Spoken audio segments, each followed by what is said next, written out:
It is Friday. It is July 21st. It's about 11:30, and John is here. Hello. Hello, John.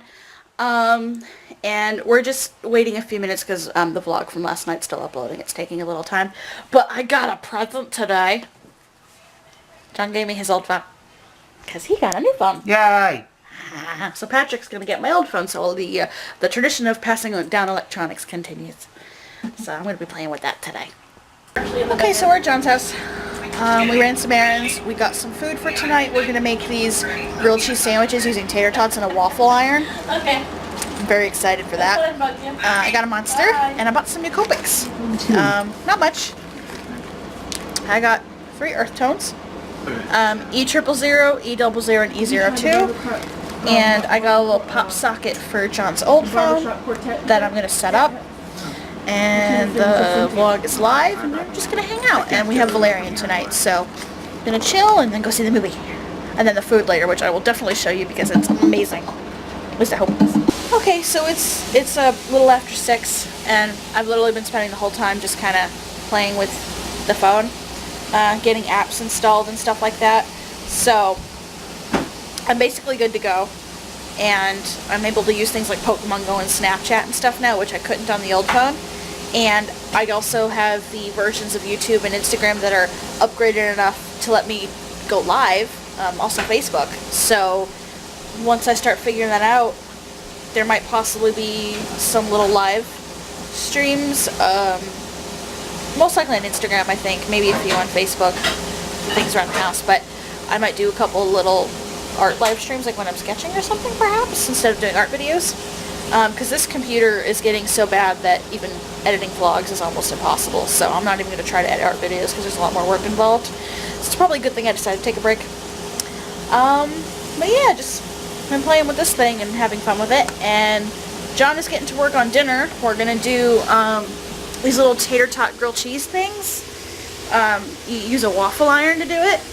And he's frying bacon right now, and it smells really, really good. Bacon. Bacon. Good. And Callie wants some. Yeah, And now you're gonna cook them in the waffle press? Yep. Okay, I have to get this on camera because this whole process just baffles me. Yep. You take them. So you have to microwave them a little bit to soften them up. Yep. Tater tots. You put them in a waffle press. Yep. Just like that. Stack them all together. Are you gonna do both sides? Yep.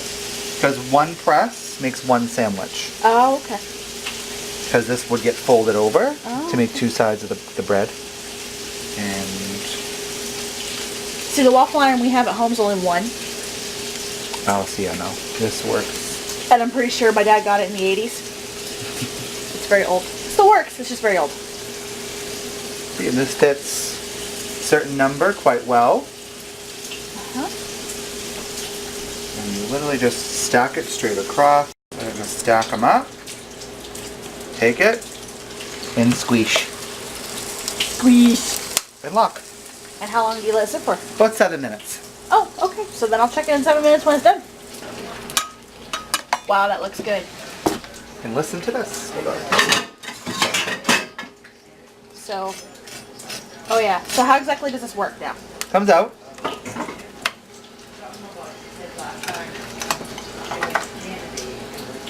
Goes here. And then you cut it in half, right? Yep.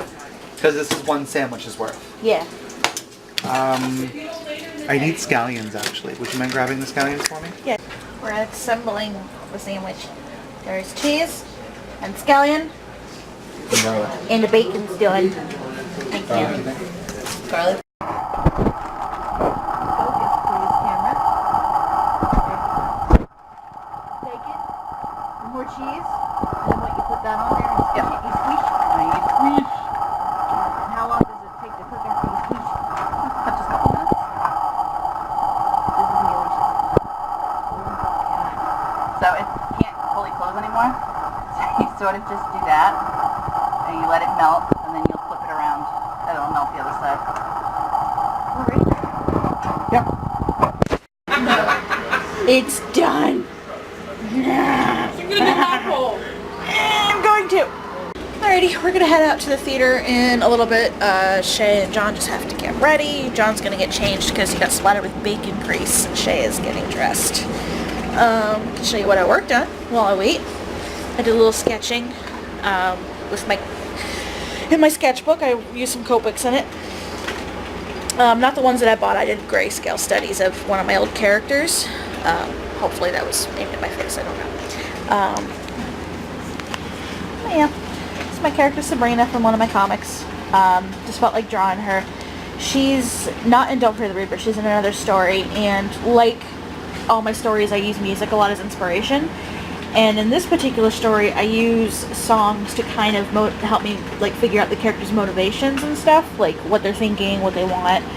And this particular character has a song that's a key part of her storyline, like her motivation stuff. It's a Linkin Park song. So after yesterday I was thinking about her a lot. I was actually telling John, this character I've drawn since I was 16. Like, I made her up 15, 16 years old. So, yeah, it's been a long time. So, I was thinking about her and I drew her. And then, I don't know if I showed this in the vlog yet, but I finished my Korok. I'll take a decent picture of this and post it to Instagram, and probably her too, today or tomorrow. It'll be easier to do and get a decent shot with this new phone. Because the camera on the old phone was really, really crappy, so I'll do it with this. You just do that? I did. Okay, so we are back, and it is 1 in the morning. Alicia's in the bathroom right now, so I guess I will sum up the movie. So again, what we saw was Valerian and the City of a Thousand Planets, which is based off of a comic book series from the 60s, a science fiction series that actually was a major inspiration for the Fifth Element and Star Wars and stuff. Luke Besson, who did Fifth Element, and Lucy was the director for it. And yeah, the movie was pretty good. I'm not going to rate it as high as the Fifth Element. The Fifth Element was kind of a cult classic, and it's got 20 years of nostalgia value going on, but it wasn't as confusing as Lucy. I left Lucy thinking, WTF. So this movie was pretty good. The plot was a surprise. Like, the main point of the plot was a surprise. They didn't hint at it in the trailers in a way that you could guess what was going to happen. So there were some surprises, which was good. Some aspects of it were a little mostly it was acting. The two main characters, the two leads, their acting was a little flat at times. Wasn't thrilled with it, and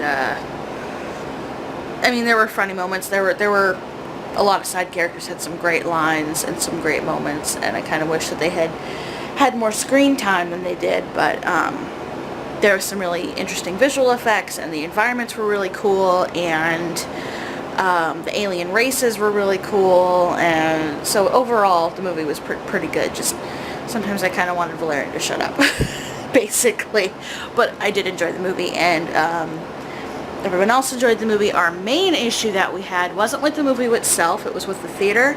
I don't know what happened.